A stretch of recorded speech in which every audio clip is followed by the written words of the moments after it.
এটা হলো ধান মাড়াইয়ের মেশিন। এই যে মেশিনটা দেখতেছেন, এই মেশিনটি হলো ধান মাড়াই করা মেশিন।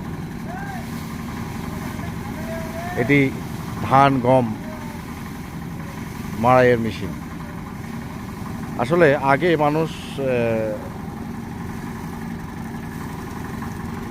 যে পিঁড়িতে ধান বাড়ি দিয়ে ঝরিয়ে নিত, আর কালের পরিবর্তনে এখন কিন্তু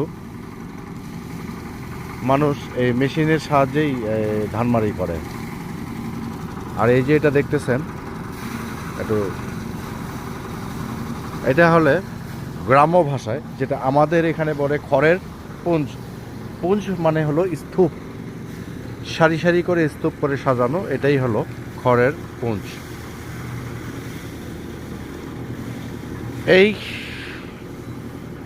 বড় আমন 2 মৌসুমেই কিন্তু এই মেশিন দিয়ে ধান মাড়াই করা হয়। এখন আমন মৌসুম, এই আমন মৌসুমে আপনারা যেটা দেখতেছেন এইভাবে ধান মাড়াই করে কৃষকরা, তার সঙ্গে এভাবেই স্তূপ করে রাখে খড়ের সেই গাদাগুলোকে বা খড়গুলোকে সেই স্তূপ করে রাখে।